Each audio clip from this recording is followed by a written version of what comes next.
Hello, welcome to Staying Ahead of the Curve. I'm Jeff Snyder, Vice President, Senior Consultant with Camac Retirement Group, and we're coming to you live from the Retirement Insecurity Summit in Washington, D.C. I'm joined now by the Executive Director of the South Dakota Retirement System, Rob Wylie.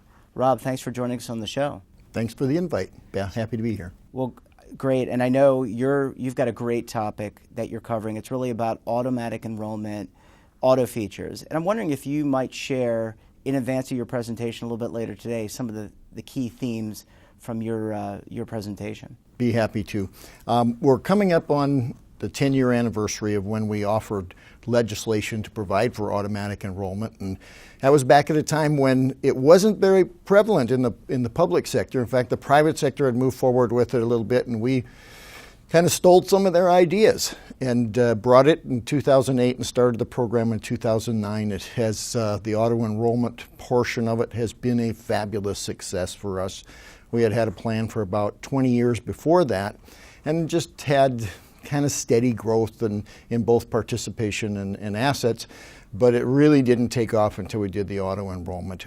We've ended up increasing our participation by 350%. Wow. By doing the auto-enrollment. It's increased our assets dramatically. It's just, in general, has been an extremely positive thing for us.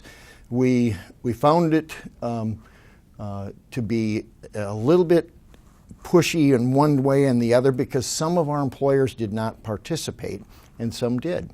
And early in the equation, we did a major study with the folks from the Center for State and Local Government Excellence that proved out that, and the numbers just sound almost impossible, that we were continuing participation rates for those that were in auto enrollment was over 90%, a number that we had never anticipated being able to achieve when we started the plan.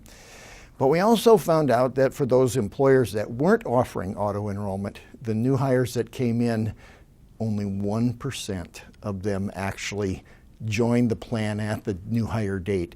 I can't even tell you how amazed we were by the difference of that, and we've built on it from that time frame. So one of the things that you made early on in your comments, the comment you made about kind of leveraging, you mentioned stole, but I think it's leveraging what other markets are doing, and it's a theme that we have on this show. You know, whether you're in government or private sector or not-for-profit or healthcare, whatever, there are lessons to be learned from other segments of the economy, and I think that's thematic in what you have done in your home state. And it's absolutely true. And whether you call it plagiarism or stole or whatever the case is, it's a shared environment. We're all trying to achieve approximately the same thing. Everybody has a different environment, but how you get there is different for some states versus others. But we all learn from each other. We all frequently gather together and share ideas, and that's what will happen here for the next day.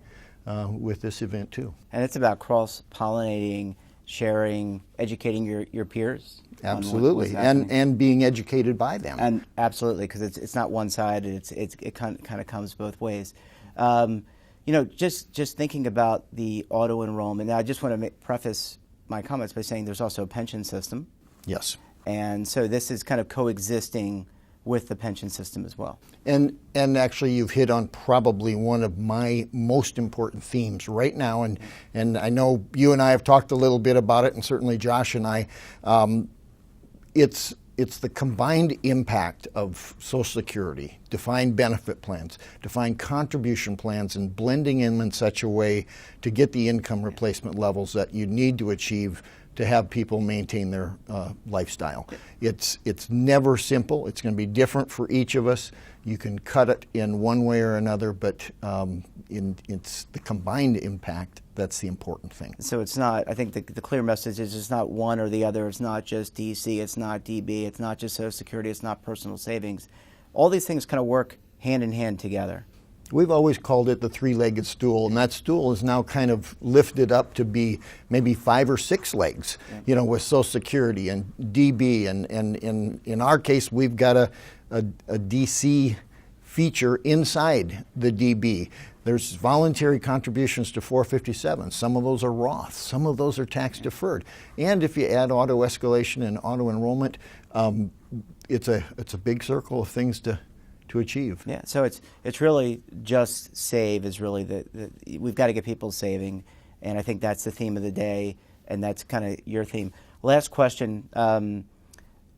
You mentioned that this kind of began about 10 years ago. Can you talk a little bit about one of the things that I think the audience is always interested in is like that roadmap to success, and so your example of roadmap of success, the genesis of how this all kind of came about, and we don't have. I would love to spend hours. Unfortunately, we don't have hours, but like just to paint some broad strokes about how this kind of came to be and what led, and kind of the moving pieces there.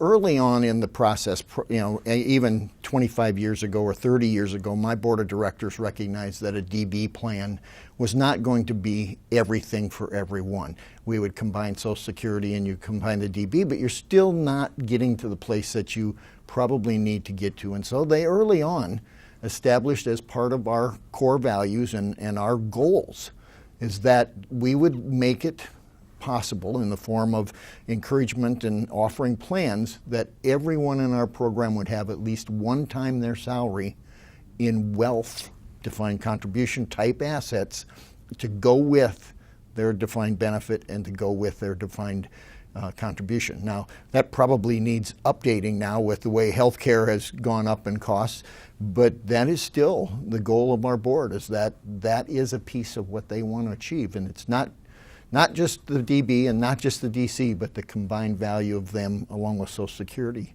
that makes it work. Well, congratulations on your success. Good luck today.